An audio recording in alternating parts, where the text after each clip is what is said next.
ವಿಸ್ತಾರ ಎಕ್ಸ್ಪ್ಲೈನರ್ಗೆ ಸ್ವಾಗತ. ನಾನು ಮಾರುತಿ ಪಾಗುಡ. ಕಾಂಗ್ರೆಸ್ ಹೈಕಮಾಂಡ್ ಸಿಟ್ಟು ಸಿಡುಕು, ಇತ್ತ ಸಿದ್ದರಾಮಯ್ಯ ಬ್ರೇಕ್ಫಾಸ್ಟ್ ಮೀಟಿಂಗ್. ಇದೇನಪ್ಪ ಈಗ ಹೇಳ್ತಾರೆ ಅಂದ್ಕೊಂಡ್ರಾ? ಹೌದು, ಕಳೆದ 3 ದಿನಗಳಿಂದಲೂ ಕೂಡ ರಾಜ್ಯ ಕಾಂಗ್ರೆಸ್ ರಾಜಕಾರಣ ದೆಹಲಿಗೆ ಶಿಫ್ಟ್ ಆಗಿತ್ತು.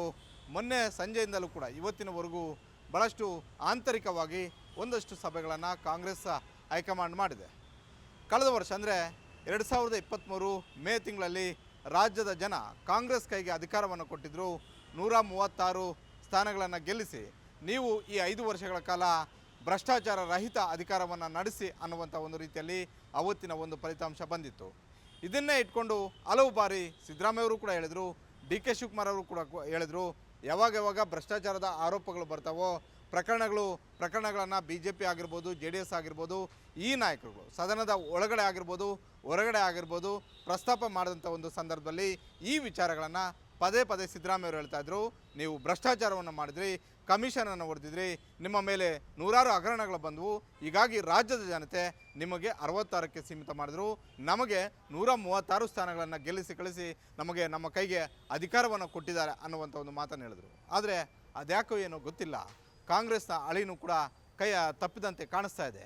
ಕಾಂಗ್ರೆಸ್ನ ನಾಯಕರಾದಂತಹ ಸಿದ್ದರಾಮಯ್ಯ ಆಗಿರ್ಬೋದು, ಡಿ ಕೆ ಶಿವಕುಮಾರ್ ಆಗಿರ್ಬೋದು, ಹಲವು ಸಚಿವರ ವಿರುದ್ಧ ಗಂಭೀರವಾದಂಥ ಒಂದು ಆರೋಪಗಳನ್ನು ಮಾಡ್ತಾ ಇದ್ದಾರೆ. ಆರೋಪಗಳು ಕೂಡ ಕೇಳಿ ಬರ್ತಾ ಇದ್ದಾವೆ. ಹಿಂದೆ ಇದ್ದಂತಹ 40% ಕಮಿಷನ್ ಅನ್ನುವಂತಹ ಬೃಹತ್ ಅಸ್ತ್ರವನ್ನು ಕಾಂಗ್ರೆಸ್ನ ನಾಯಕರು ಅವತ್ತು BJPಯ ವಿರುದ್ಧ ಬಳಸಿದರು.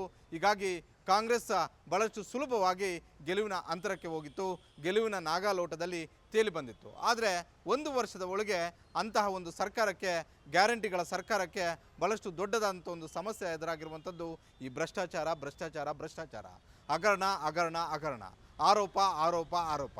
ಈ ವಿಚಾರಗಳು ಕಾಂಗ್ರೆಸ್ ಹೈಕಮಾಂಡ್ವರೆಗೂ ಕೂಡ ಹೋಗಿದ್ದಾವೆ.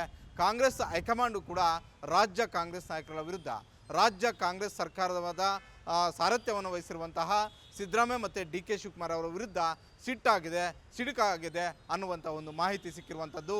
ಹೀಗಾಗಿ 2 ದಿನಗಳ ಕಾಲ ದೆಹಲಿಯಲ್ಲಿ ಚರ್ಚೆ ಆಗಿದ್ದು ಇದೇ ವಿಚಾರ. ಮೊದಲನೇದಾಗಿ ನಿಮ್ಮ ನಡುವೆ ಇರುವಂತಹ ಆಂತರಿಕ ಯುದ್ಧಕ್ಕೆ ವಿರಾಮ ಎಳೆಯದಿದ್ದರೆ ಕಾಂಗ್ರೆಸ್ ಸರ್ಕಾರಕ್ಕೆ ಭವಿಷ್ಯ ಇಲ್ಲ ಅನ್ನುವಂಥ ಒಂದು ಚರ್ಚೆ ಏನಿದೆ, ಅದಕ್ಕೆ ನೀವೇ ನೀರಾಕಿ ಬೆಳೆಸಿದಂತೆ ಆಗುತ್ತೆ. ಹೀಗಾಗಿ ಸಿದ್ದರಾಮಯ್ಯವರ ಬಣ ಆಗಿರ್ಬೋದು, ಡಿ ಕೆ ಶಿವಕುಮಾರ್ ಅವರ ಬಣ ಆಗಿರ್ಬೋದು, ಒಂದು ಬಣದ ವಿರುದ್ಧ ಮತ್ತೊಂದು ಬಣಕ್ಕೆ ಯಾವುದಾದ್ರೂ ದಾಖಲೆ ಅಥವಾ ಯಾವುದಾದ್ರೂ ಆರೋಪ ಸಿಕ್ಕಾಗ ಅದನ್ನು ವಿಪಕ್ಷಗಳಿಗೆ ಕೈಕೊಟ್ಟು ನೀವೇ ಅಸ್ತ್ರವನ್ನಾಗಿ ಅವ್ರ ಕೈಗೆ ಕೊಡಬೇಡಿ ಅನ್ನುವಂಥ ಒಂದು ಸಲಹೆಯನ್ನು ಕೂಡ ಕೊಟ್ಟು ಕಳಿಸಿದೆ. ಜೊತೆಗೆ ಒಂದಷ್ಟು ಸೂಚನೆಗಳನ್ನು ಕೂಡ ಕೊಟ್ಟು ಕಳಿಸಿದೆ.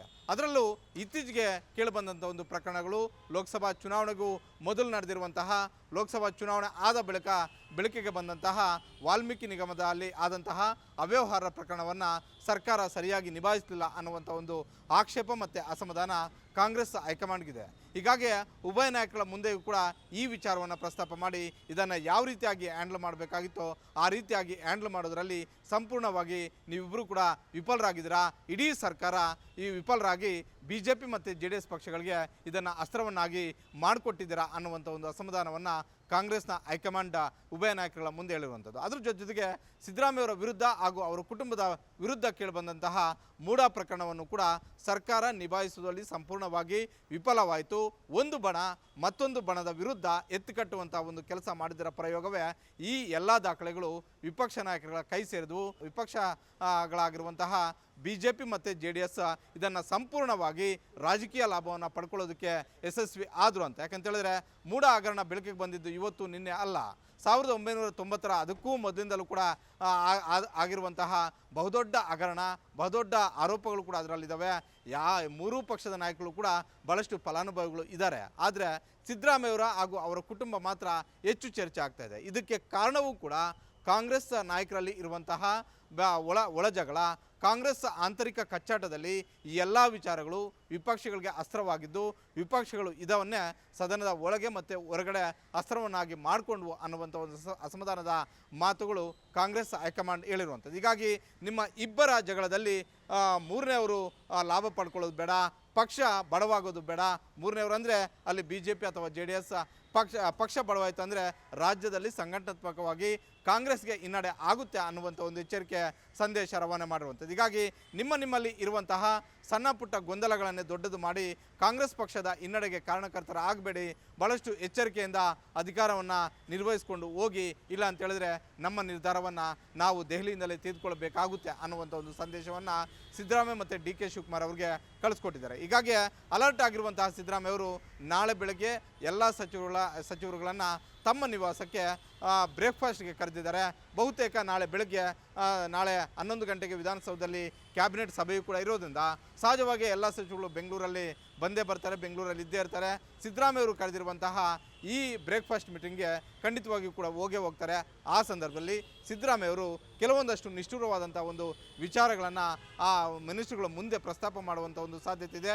ಒಂದನೇದಾಗಿ ಬಣಬಡಿದಾಟಕ್ಕೆ ಬ್ರೇಕ್ ಆಗಬೇಕು, ಎರಡನೇದಾಗಿ 1 ವರ್ಷ 2 ತಿಂಗಳಾದರೂ ಕೂಡ ಸರ್ಕಾರ ಅಂದುಕೊಂಡಷ್ಟು ಜೋರಾಗಿ ಹೋಗ್ತಾ ಇಲ್ಲ, ಅದರಲ್ಲಿ ಕೆಲವೊಂದಷ್ಟು ಇಲಾಖೆಗಳನ್ನು ಸರಿಯಾಗಿ ನಿರ್ವಹಿಸ್ತಾ ಇಲ್ಲ ಅನ್ನುವಂಥ ಒಂದು ಆಕ್ಷೇಪ ಮತ್ತು ಅಸಮಾಧಾನ ಏನಿದೆ. ನೀವು ಸರಿ ಹೋಗದೇ ಇದ್ದರೆ ನಿಮ್ಮ ಸ್ಥಾನಗಳಿಗೆ ನೀವು ಖಾಲಿ ಮಾಡಬೇಕಾಗುತ್ತೆ. ಈ ಸಂದೇಶವನ್ನು ಕೂಡ ನಾನು ತೆಗೆದುಕೊಂಡು ಬಂದಿದ್ದೀನಿ ಅನ್ನುವಂಥದ್ದು. ಅದ್ರ ಜೊತೆಗೆ ಬಣ ಬೇಡ, ಎಲ್ಲರೂ ಕೂಡ ಒಗ್ಗಟ್ಟಾಗಿ ಹೋಗೋಣ ಅನ್ನುವಂಥ ಒಂದು ಸಂದೇಶವನ್ನು ನಾಳೆಯ ಬ್ರೇಕ್ಫಾಸ್ಟ್ ಮೀಟಿಂಗಲ್ಲಿ ಸಿದ್ದರಾಮಯ್ಯ ಅವರು ಹೇಳುವಂಥ ಒಂದು ಸಾಧ್ಯತೆ ಇದೆ.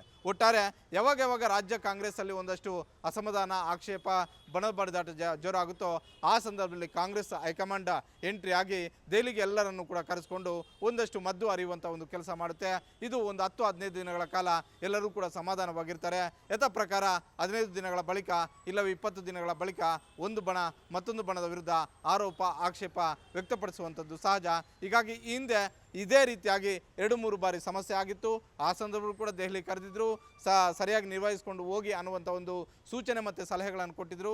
ಅದಾದ ಬಳಿಕ ಎಲ್ಲವೂ ಸರಿಯಾಯಿತು ಅಂದ್ಕೊಂಡು ಅಷ್ಟೊತ್ತಿಗೆ DCM ಹುದ್ದೆ ಸೃಷ್ಟಿ, ಬೇರೆ ಬೇರೆ ವಿಚಾರಗಳನ್ನು, KPCC ಅಧ್ಯಕ್ಷರ ನೇಮಕ ವಿಚಾರಗಳನ್ನು ಎಳೆದು ತರುವಂಥ ಒಂದು ಕೆಲಸ ಒಂದು ಬಣ ಮಾಡಿತು. ಹೀಗಾಗಿ ಈ ಎಲ್ಲ ವಿಚಾರಗಳ ಹಿನ್ನೆಲೆಯಲ್ಲಿ ಒಂದು ಕಡೆ DKಶಿ ಬಣ, ಮತ್ತೊಂದು ಕಡೆ ಸಿದ್ದರಾಮಯ್ಯ ಬಣ, ಈ ಎಲ್ಲ ಬಣಗಳಿಗೆ ಬಣ ಬಡಿದಾಟಕ್ಕೆ ತೆರೆ ಎಳೆದು ಕಾಂಗ್ರೆಸ್ ಬಣ ಅಂತ ಮುಂದೋಗಿ ಅನ್ನುವಂಥ ಒಂದು ಸಂದೇಶವನ್ನು ರವಾನೆ ಮಾಡಿದೆ. ಇದನ್ನು ಎಷ್ಟು ಮಟ್ಟಿಗೆ ರಾಜ್ಯ ಕಾಂಗ್ರೆಸ್ ನಾಯಕರು ಪಾಲನೆ ಮಾಡ್ತಾರೆ ಅನ್ನುವಂಥದ್ದನ್ನು ಕಾದು ನೋಡಬೇಕಾಗಿದೆ. ಇದಾಗಿತ್ತು ಈ ಕ್ಷಣದ ವಿಶೇಷ. ಇದು ವಿಸ್ತಾರ, ನಿಖರ, ಜನಪರ. ಅನುಕ್ಷಣದ ಸುದ್ದಿಗಳಿಗಾಗಿ ವಿಸ್ತಾರ ನ್ಯೂಸ್ ಯೂಟ್ಯೂಬ್ ಚಾನೆಲ್ ಸಬ್ಸ್ಕ್ರೈಬ್ ಮಾಡಿ. ಹೊಸ ಸುದ್ದಿಗಳ ನೋಟಿಫಿಕೇಶನ್ಗಾಗಿ ಬೆಲ್ ಐಕಾನ್ ಕ್ಲಿಕ್ ಮಾಡಿ. ಲೇಟೆಸ್ಟ್ ಅಪ್ಡೇಟ್ಸ್ಗಾಗಿ www.vistaranews.com ವೆಬ್ಸೈಟ್ಗೆ ವಿಸಿಟ್ ಮಾಡಿ. ಅಂಗೈಯಲ್ಲೇ ಜಗತ್ತಿನ ಸುದ್ದಿ ತಿಳಿಯಲು ವಿಸ್ತಾರ ನ್ಯೂಸ್ ಕನ್ನಡ ಆಪ್ ಡೌನ್ಲೋಡ್ ಮಾಡಿ.